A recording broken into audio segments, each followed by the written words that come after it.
선크림을 매일 바르는데도 기미 잡티 신경 쓰이는 분들 많으시죠? 근데 그 이유가 뭔지 아세요? 대부분이 선크림을 사실상 거의 안 바른 것처럼 바르기 때문이에요. 심지어 선크림을 발랐다는 안도감 때문에 더 오래 햇빛을 받아서 안 바르니만 못하는 상황도 생기고요. 저도 이 문제 때문에 피부과에서 300만 원 넘게 주고 시술도 받았는데 생각보다 효과가 오래 안 가더라고요. 그때 알게 된 게 시술보다 더 중요한 건 선크림을 제대로 바르는 방법이었어요. 저도 선크림을 열심히 바르고 있다고 생각했는데 알고 보니까 사실상 차단이 제대로 안 되고 있었던 거예요. 근데 바르는 양이랑 덧바르는 타이밍만 바꿨는데도 새로 올라오는 잡티가 확실히 줄었어요. 오늘은 선크림을 왜 발라야 하는지부터 얼마나 발라야 효과 있는지, 언제 덧발라야 하는지, 실내에서도 발라야 하는지, 그리고 세안은 어떻게 해야 되는지까지 현실적으로 정리해 드릴게요. 기미랑 잡티가 계속 올라오는 분들은요, 지금 이 순간에도 피부에 자외선이 조금씩 쌓이고 있는 거예요. 문제는 자외선은 눈에 안 보인다는 거죠. 안 보이니까 괜찮겠지 하고 넘어가는데 그게 시간이 지나면서 결국 피부에서 티가 나기 시작해요. 선크림은 쉽게 말해서 자외선이 피부 속에 들어오는 것을 막아주는 보호막이에요. 자외선은 눈에 안 보여도 피부 속에 계속 쌓이고 시간이 지나면 어느 순간 기미, 잡티, 주름, 피부 노화, 칙칙함과 같은 변화로 나타나요. 피부가 늙는 이유는 여러 가지가 있지만 그 중에서 우리가 일상에서 가장 확실하게 막을 수 있는 게 자외선이에요. 스킨케어를 아무리 열심히 하고 피부과 시술을 받아도 자외선을 매일 맞으면 노화는 계속 진행될 수밖에 없거든요. 자외선은 크게 두 가지로 나눠요. 첫 번째는 UVB예요. UVB는 피부를 빨갛게 만들고 화상을 태우는 자외선이에요. 즉 우리가 흔히 말하는 피부가 탔다는 현상을 만드는 자외선이에요. 두 번째는 UVA인데요. UVA는 피부 깊숙이 들어가서 기미, 잡티, 노화, 탄력 저하, 이런 광노화를 만드는 자외선이에요. 그래서 UVB는 당장 타는 거고 UVA는 나중에 늙게 만드는 자외선이에요. 선크림을 발라야 하는 이유는 단순히 안 타려고 하는 것도 있지만 노화가 빨리 오는 걸 막기 위한 목적이 더 크다고 보면 돼요. 그럼 선크림을 사면 항상 적혀있는 SPF랑 PA는 뭘까요? SPF는 UVB를 얼마나 막느냐를 나타내는 지수이고 SPF 50은 약 98%, 30은 97%, 15는 93% 정도 차단한다고 보시면 돼요. PA는 UVA를 얼마나 막느냐는 지수예요. 저는 개인적으로 그냥 SPF 50을 추천해요.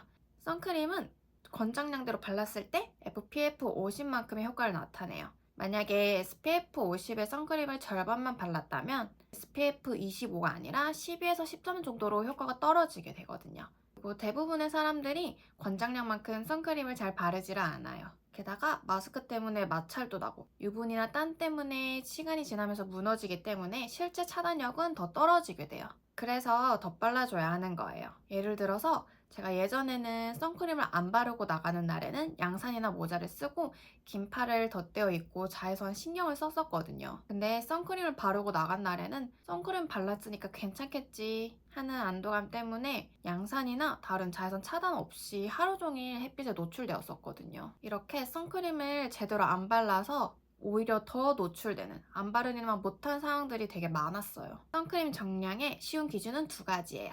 얼굴에만 바를 때는 검지 2마디, 얼굴과 목까지 다 바를 때는 4마디 또는 동전, 500원짜리 동전 크기만큼 생각하시면 돼요. 근데 솔직히 이렇게 한꺼번에 많은 양을 바르기는 힘들잖아요. 그래서 현실적으로는 2번에 나눠 바르는 거예요. 1차로 얼굴 전체에 얇게 다 펴바르고 2차로 발랐던 만큼 다시 한 번 더 펴발라주는 거예요. 그리고 얼굴뿐만 아니라 입술, 귀, 목 뒤, 손등 이렇게 노출되는 부위까지 꼼꼼하게 발라주시는 게 중요해요. 선크림은 크게 무기자차, 유기자차, 혼합자차 이렇게 나뉘어요. 먼저 무기자차는 피부 위에서 자외선을 물리적으로 튕겨내는 걸 말해요. 흡수 시간이 따로 필요하지 않아서 바르고 바로 외출 가능해요. 대신에 발림이 조금 더 뻑뻑하고 백탁 현상이 나타날 수 있어요. 반대로 유기자차는 자외선을 흡수해서 열로 방출하는 방식인데요. 발림성이 촉촉하고 백탁은 없으나 예민한 분들에게는 열감이 올라오거나 눈 시릴 수가 있어요. 그리고 외출 30분 전에 발라서 흡수 시간을 줘야 해요. 그리고 선크림을 바르고 나면 피부에 뭐가 난다 이런 분들도 계시잖아요. 선크림이 무조건 나쁜 게 아니라 내 피부에 안 맞는 성분이 있는 걸 썼을 가능성이 커요. 따갑거나 붉어지거나 여드름이 나거나 좁쌀이 올라오거나 그렇다고 해서 선크림을 안 바르는 것보다는 잘 맞는 선크림을 찾는 게 중요하다고 생각해요. 이번에는 상황별로 선크림을 발라야 하는지를 볼게요.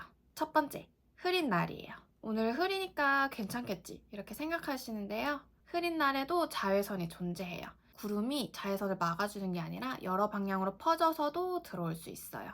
두 번째는 그늘이에요. 그늘이라고 자외선이 0이 되는 게 아니라 바닥이나 벽에 반사돼서 자외선이 계속 들어와요.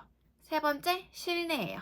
저는 기준을 하루 통틀어서 출근길, 밥 먹으러 나갈 때 또는 창문을 통해서 받는 햇빛 등등 하루에 총 20분 이상 햇빛을 쐰다면 선크림을 꼭 발라야 한다고 생각해요.